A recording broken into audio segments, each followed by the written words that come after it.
மிதுனம் காலபுருஷ தத்துவம் 3ஆம் இடம். மிதுனம் புதனுடைய வீடு. இந்த ராசிக்காரர்களுக்கு என்றைக்குமே தனித்தன்மை என்பது உண்டு. இப்ப ஜென்ம குரு, அந்த குரு 2ஆம் பாவத்திற்கு ஜூன் 2ஆம் தேதி செல்லவிருக்கிறார். அதை தவிர மிதுன ராசி 10ஆம் இடத்தில் சனி, 9ஆம் வீட்டில் ராகு, 3இல் கேது. இந்த கடவுள் சொல்லக்கூடிய தீர்ப்பு என்ன? எத்தனை கஷ்டங்கள், எத்தனை துன்பங்கள், எல்லாருக்குமே ஒரு நல்ல காலம் என்பது வரும். அது வராமல் இருக்கக்கூடிய மனிதர்கள் இல்லை. அந்த நல்ல காலம் வர வரைக்கும் பொறுத்தார் பூமி ஆழ்வார். நம்ம தமிழக முதல்வர் விஜய் சார் பொறுத்திருந்து அடிச்சார். 75 ஆண்டு காலம் தமிழக மக்கள் பொறுத்திருந்தாங்க. 52 ஆண்டு காலம் தமிழக மக்கள் பொறுத்திருந்தாங்க. புரட்சி தலைவர் ஆட்சியிலையும் அம்மாவுடைய ஆட்சியிலையும் அவங்க நல்ல மனிதர்கள். புரட்சி தலைவர் எடுத்தா ஒரு பத்திரமாத்து தங்கம். கலியுகத்துல வாழ்ந்த ஒரு கர்ணன். தாம் பட்டினி இருந்த மாதிரி யாரும் பட்டினி இருக்கக்கூடாதுன்னு ஏழை பிள்ளைகளுக்கும் முதியவர்களுக்கும் உணவளித்த மகான். ஆனா தமிழக அரசியல்ல தமிழக மக்களுடைய நிலைமை என்ன? நீங்க சராசரியா ஒரு 40 வருஷம் முன்னாடி பாத்தீங்கன்னா மிதுன ராசி என்பவர்களை பொறுத்து சொல்றேன். வெளியில போகும்போது நல்ல படித்தவர்களாக இருந்தாங்க, புலவர் பெருமக்களா இருந்தாங்க, படித்தவங்களுக்கு மரியாதை இருந்துச்சு. நல்ல வெளியில போனாலே ஒரு நல்ல டீசெண்டா ட்ரெஸ் பண்ணிட்டு போறவங்கள பார்க்க முடியும். நாம பேசுறோம் டிஜிட்டல் யுகம், பரிணாம வளர்ச்சி, அது இது அப்படி இப்படி. ஆனா ஒரு வாய் சோத்துக்கு இன்னும் வழி இல்லாத தமிழக மக்கள் லட்சக்கணக்கில் இருக்காங்க, கோடிக்கணக்கில் இருக்காங்க. கிராமப்புறங்கள்ல, குக்கிராமங்கள்ல வாழ்வாதாரம் இல்லாமல் இருக்கக்கூடிய மக்கள், ஒருவேளை சோறு ஒரு நாளைக்கு அதை நம்பி உயிரை பிடித்து வாழ கொண்டிருக்கூடிய மக்கள் இருக்காங்களா இல்லையா? இது மிதுன ராசிக்கு ஏன் சொல்றோம்? கடந்த சில வருஷங்களாக மிதுன ராசியுடைய வாழ்க்கை இதை மாதிரி தான் இருக்கு. இது மாதிரிதான் ஒருவேளை சாப்பாடு, கிட்டத்தட்ட சர்வைவலுக்காகவே வாழுறது. அப்படி வாழும்போது நமக்கு நம்ம போடுற எவ்வளவு திறமையானதாக இருந்தாலும், திறமைசாலியாக இருந்தாலும், எவ்வளவு புத்திசாலியாக இருந்தாலும், நம்ம போடுற கணக்கு எல்லாமே தத்து பித்துன்னு தடம்பொருள். நான் யாருக்கும் கெடுதல் பண்ணல, அதுதான் முக்கியமா எல்லாரும் நினைக்கிறது. எனக்கு என் புத்தியை வச்சு யாருக்கும் துரோகம் பண்ணல. அப்புறம் என் வாழ்க்கையில மட்டும் இவ்வளவு பிரச்சனை ஏன் வருது? என் பக்கத்தில் இருக்கிறவங்க அநியாயம் பண்றான், அக்கிரமம் பண்றான், நல்லா வாழ்றான். மிதுன ராசி என்பவர்களுக்கு உங்க மனசுக்குள்ள இருக்கும் கடந்த சில ஆண்டுகளாக நீங்க சிந்தும் கண்ணீருக்கும் மிகப்பெரிய மன பாரங்களுக்கும் முற்றுப்புள்ளி வைக்கக்கூடியதுதான் இந்த வீடியோ. கடவுள் சொல்லும் தீர்ப்பு. உங்கள் வாழ்க்கையை மாற்றப் போகும் இந்த தருணம் ரொம்ப முக்கியமானது. உங்களுடைய நண்பர்கள், குடும்பத்தார்கள், ஃபேமிலி, ஃப்ரெண்ட்ஸ்ல யார் மிதுன ராசியில் இருந்தாலும் இந்த வீடியோவை முதல்ல அவங்களுக்கு ஃபார்வர்ட் பண்ணுங்க. ஏன் உங்களுக்கு சரியான அங்கீகாரம் கிடைக்கல? ஏன் உங்க மனசுல இருக்கக்கூடிய கேள்வி ஏன் எனக்கு ஒரு சரியான ஒரு பதவிகள், சரியான ஒரு வாழ்க்கையில நிலைமை, ஒரு ஸ்டெபிலிட்டி இல்லை. மிதுன ராசிக்கு ஸ்டெபிலிட்டி இல்லை. ஏன் இதெல்லாம் நடக்குது? இந்த மாதிரி பல கேள்விகள் இருக்கு. வாழ்க்கையில் ஏற்படக்கூடிய முக்கிய பிரச்சனைகள், வேலை வாய்ப்பிலிருந்து, திருமண தடையிலிருந்து, கணவன் மனைவி பிரச்சனையிலிருந்து, குழந்தைகள் பிரச்சனையிலிருந்து, ஆரோக்கிய பிரச்சனையிலிருந்து, அரசியல் தலைவர்கள் வரைக்கும் மிதுன ராசியில் இருக்கக்கூடிய நண்பர்களுக்கு ஏன் இத்தனை பிரச்சனை? லோடா, லாரியா?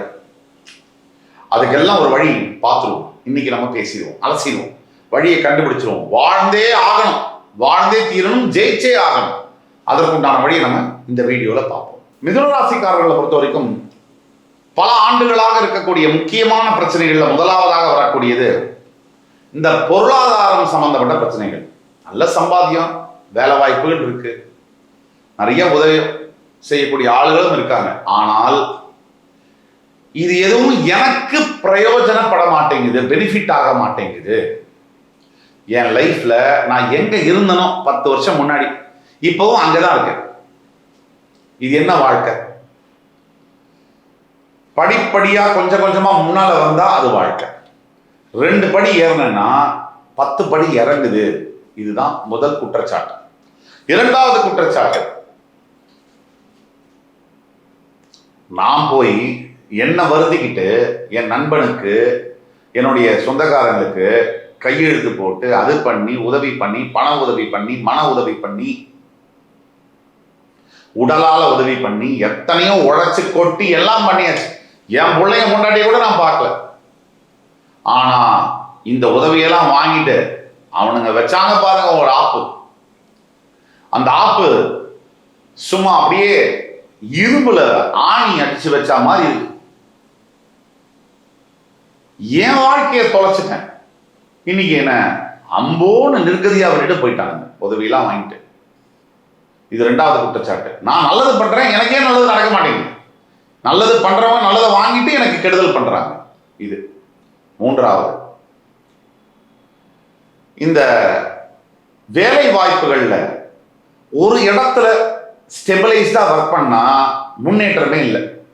பல இடத்துல மாறினா அது ஒரு நிரந்தரமற்ற தன்மையை ஏற்படுத்துது. அன்ஸ்டெபிளைஸ்டு கெரியரை ஏற்படுத்துது.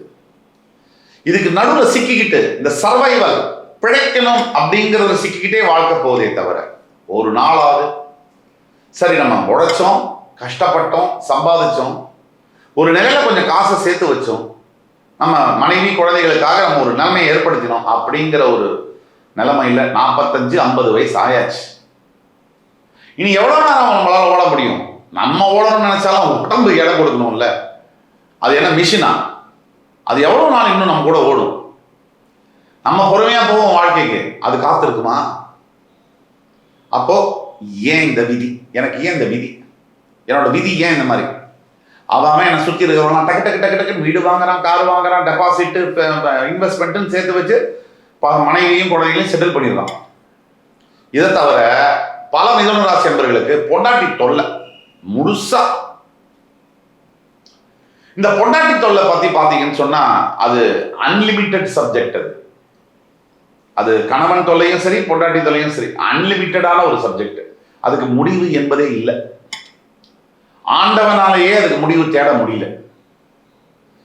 பார்க்க போனா திடீர்னு நமக்கு தோன்றது இந்த எல்லா பொண்டாட்டிகளும் கரெக்டுங்க. விஜய் சாருடைய மனைவி கரெக்டு, அரவிந்த் சாமி சாருடைய மனைவி கரெக்டு, தனுஷுடைய முதல் மனைவி கரெக்டு, எல்லாருடைய மனைவியும் கரெக்டு, ஜெயம் ரவி சாருடைய ஒய்ஃபும் கரெக்டு. ஆனா இவங்கெல்லாம் ஆம்பளைங்க மட்டும் தப்பு. இது எப்படி ஒரு ஒத்துமை பாருங்க. நடிகர்கள்லயே இவ்வளவு பேர் நீங்க பாத்தீங்கன்னா உச்சபட்ச அழகோட அரவிந்த் சாமி, ஒரு சாதாரண மனிதனாக தனுஷ் சார், இப்படி எல்லாருடைய மனைவியுமே கரெக்டு, இவங்க மட்டும் தப்பு. ஆம்பளைங்க எல்லாம் தப்பு, எல்லா பொம்பளைகளும் கரெக்ட் அப்படின்னு ஒரு அவார்டும் கொடுத்துடலாம். அன்னைக்கு சமீபத்தில் ஜெயம் ரவி சார் கொடுத்த பேட்டியில கூட நீங்க பார்த்துருப்பீங்க. அவருடைய கண்ணீரும் அதில் இருக்கக்கூடிய உண்மைத்தன்மையும் நாடகம். அப்ப மிதுனராசி அன்பர்களுக்கு இதே பிரச்சனை. திருமணம், முதல் திருமணம் பல பேருக்கு அது தோல்வி. சரி 2வது திருமணமாவது நல்லா இருக்குன்னு பார்த்தா அதுக்கு முதல் திருமணமே பரவாயில்லடாங்கிற மாதிரி இருக்கு. ஆக வாழ்க்கை பாதை எதை நோக்கி போகுது அப்படிங்கிற மனசுல ஒரு பயம் மிதுன ராசி அன்பர்களுக்கு இருக்கு. ஒரு விரக்தியோட உச்சகட்டத்துல மிதுன ராசி அன்பர்கள் இருக்கீங்க. அது எனக்கு புரியுது. என்ன செய்தா, இப்ப அதெல்லாம் விட்டுருவோம், நெகட்டிவ் நிறைய இருக்கு, பாசிட்டிவா பேசுவோம். என்ன செஞ்சா நல்லது நடக்கும், அதான் இப்ப பாயிண்ட். இப்போ முக்கியமா மிதுன ராசியில பிறந்தவங்க ஹயக்ரீவர் கோவில் கூகுள் பண்ணுங்க. உங்க வீட்டுக்கு அருகாமையில் இருக்கக்கூடிய ஹயக்ரீவர் கோயில் மகாவிஷ்ணு கோவில். இது எங்க இருந்தாலும் தாமரை மலர்னால அவருக்கு மாலை சாத்தி முதல்ல மனசை நீங்க ஒரு நிலைக்கு கொண்டு வரணும். பிரச்சனைகள் இல்லாத மனிதன் இல்லை. உங்களுக்கு அதிகமான பிரச்சனை இருக்கு, ஆனா அந்த மனசை நீங்க ஒரு நிலையில கொண்டு வரணும். அந்த ஒரு நிலையில கொண்டு வரதுக்கு இறை அருள், ஆன்மீகம், மனதில் அமைதி என்பது தேவை. இப்ப நம்மளை நோக்கி ஒரு 10 இடத்துல அம்பு வந்துகிட்டே இருக்குது, அம்புலாம் எரிஞ்சுக்கிட்டே இருக்காங்க. நம்ம அமைதியா இருந்தா மட்டும்தான் அது என்னங்கிறத புரிஞ்சு ஒரு முடிவை டக்குன்னு எடுக்க முடியும். ஏதோ கனாவிதான் ஏதோ ரியாக்ட் பண்ணோம்னா குத்திடும். அதனால எந்த நிலையிலும் அமைதி என்பது, மன அமைதி என்பது முக்கியம். சண்டை போடும் போது கூட மனசு அமைதியா இருந்தால் கிளாரிட்டி இருக்கும். அப்போ மகாவிஷ்ணு கோவிலுக்கு போய் தாமர மலர்கள்னால அவருக்கு மாலை சாத்தி வழிபடணும். அதே மாதிரி விஷ்ணு சகஸ்ரநாம மந்திரம் இது யூடியூப்ல இருக்கு, தினமும் காலையில கேட்கணும். இந்த திருமண தடை மற்றும் திருமண பந்தத்துல பிரச்சனைகள் இருக்கக்கூடியவங்க, குழந்தை பாகிய பிரச்சனைகள் இருக்கக்கூடியவங்க, அவஸ்தப்படக்கூடியவங்க, ஃபேமிலினால நீங்க என்ன செய்யணும்னா, ஒவ்வொரு பிரதோஷத்துக்கும் சிவன் கோயில்ல போய் நந்தி பகவானுக்கு காப்பரிசி இல்லைன்னா அருகம்புல் சாறு இதை வைத்து வழிபட வேண்டும். உங்க கர்ம வினைகள் எல்லாம் தீரும். பிரதோஷந்தோறும் சிவன் கோயிலில் இருக்கக்கூடிய நந்திக்கு காப்பரிசி அல்லது அருகம்புல் இதெல்லாம் வேறு இதெல்லாம் வச்சு வழிபடும் பொழுது உங்களுக்கு அருகம்புல் சாறு அல்லது அருகம்புல் வேறு இதை வைத்து வழிபடும் பொழுது உங்களுடைய கர்ம வினைகள் தீரும். சொல்ல வேண்டியதே இல்லை, நீட்லெஸ் டு சே. மிதுனத்துக்கு நான் சொல்லி தெரியணுங்கிறதுல தர்மங்கள் நிறைய செய்யுங்க. பல ஜென்மத்தில் சேர்த்து வச்ச கர்மம் நம்ம இன்னைக்கு அனுபவிக்கிறோம். இந்த தர்மத்தை நிறைய செய்யுங்க. உங்களால் முடிஞ்ச தர்மங்கள். இதில் முக்கியமானது ஃபுட்டு. எவ்வளோ பேருக்கு உங்களால் முடியுமோ தினமும் செய்யுங்க. 10 பேருக்கு, 2 பேருக்கு, 15 பேருக்கு, 50 பேருக்கு, 500 பேருக்கு செஞ்சுட்டே இருங்க. எப்படி வேணா ஒரு நாள் அந்த ஒரு நாள் மாறும், மிகப்பெரிய வெற்றி கிடைக்கும். அதே மாதிரி தானங்கள்ல தர்மங்கள்ல கல்விக்கான தானம் என்பது ஒளியை ஏற்றி வைக்கிற மாதிரி, ஒரு வாழ்க்கையில விளக்கேற்றுற மாதிரி. அந்த விளக்கு இன்னும் 10 விளக்கு ஏற்றும், அந்த 10 விளக்கு இன்னும் ஒவ்வொரு விளக்கும் 100 விளக்கு ஏற்றும். நீங்க செய்ய போற சிறு உதவி கல்விக்காக அந்த படிக்கக்கூடிய மாணவனோ மாணவியோ நாளைக்கு பெரிய கலெக்டராகவோ அமைச்சராகவோ கூட வரலாம். அப்படி அவங்க 1000 பேரை படிக்க வைப்பாங்க, 1 லட்சம் பேரை படிக்க வைப்பாங்க. நீங்க எடுக்கிற சிறிய முயற்சி மிகப்பெரிய மாற்றத்தை இந்த சமூகத்தில் ஏற்படுத்தும், ஒரு பாசிட்டிவ் வைப்ரேஷனை ஏற்படுத்தும். கல்விக்கான உதவிகளை செய்யும். சரி, இதெல்லாம் ஓகே. என்ன செய்தால் நல்லது நடக்கும்? கடவுள் என்ன செய்ய போறார்?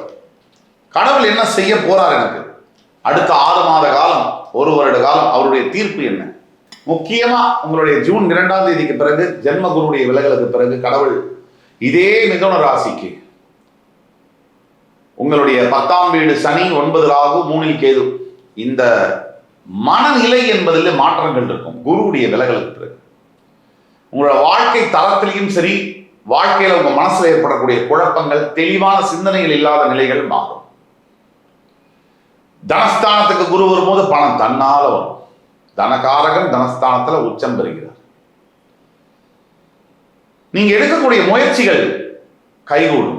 தொழில் ஸ்தானத்துல, கர்மஸ்தானத்துல கர்மகாரகன் இப்போ அமர்ந்திருக்கிறதுனால, அவர் பாக்யாதிபதி தொழில் கர்மஸ்தானத்துல இருக்கிறதுனால உங்களுடைய சொந்த வேலையிலிருந்து தொழிலுக்கு போகக்கூடிய சூழ்நிலை, சொந்தமா வியாபாரம் செய்யக்கூடிய சூழ்நிலைகள் உருவாகும். நீங்க சொன்னீங்களே இந்த ஃபினான்ஷியல் ஃப்ரீடம், அது கிடைக்கிறதுக்கு உண்டான வாய்ப்புகள் இந்த ஜூன்ல இருந்து ஆரம்பிச்சு அடுத்த வருஷம் மே மாசத்துக்குள்ள கிடைக்கும். சரி, காதல் விஷயத்தை எடுத்துவோம். மிதுன ராசி காதலித்துக் கொண்டிருக்கக்கூடிய மிதுன ராசி அத்தனை பேரும் உண்மையா காதலிக்கிறீங்களா? இல்ல உங்களை காதலிக்கிறவங்க உண்மையா காதலிக்கிறாங்க? முதல்ல இதை நீங்க பேஸ்மெண்ட்டை, ஃபண்டமெண்டலை ஸ்ட்ராங் படுத்துங்க. இன்னைக்கு இருக்கக்கூடிய மனித இனம் இருக்கு பாத்தீங்களா, கேவலமான மனித இனம். எல்லாரையும் சொல்லல, பல பேர் இன்னைக்கு என்ன நினைக்கிறாங்கன்னா, அடுத்தவன் நல்லா இருக்கக்கூடாது அப்படிதான் நினைக்கிறாங்க. ஒரு புருஷன் முன்னாடி சேர்ந்திருந்தா இன்னைக்கு பல பேருக்கு அது என்னமோ பிடிக்கல, அவங்களுக்கு லாபம் எதுவும் இல்லை, ஆனா பிடிக்கல. அதை எப்படியாவது கலைக்கணும். 2 பேர் காதலிச்சு கல்யாணம் பண்ணிக்கிறாங்கன்னா அதுல ஏதாவது தடை பண்ணணும், ஏதாவது பிரச்சனை பண்ணணும். இப்படிதான் மனிதனுடைய மனசு இயங்குது. தனக்கு லாபம் இல்லைன்னா கூட அடுத்தவனுக்கு பிரச்சனை கொடுத்து அதுல ஏதோ ஆனந்தம் காண்கின்ற அந்த மனசு உலகெங்கும் நிறைஞ்சிருக்கு. நாம தான் உஷாரா இருக்கும். இந்த காதலிக்கக்கூடிய ஆணோ பெண்ணோ 3வது மனிதர்களை உங்கள் நடுவில் விட்டீங்கன்னா முடிஞ்சது கதைன்னு அர்த்தம். அதே மாதிரி கணவன் மனைவிக்கு அதே தான்.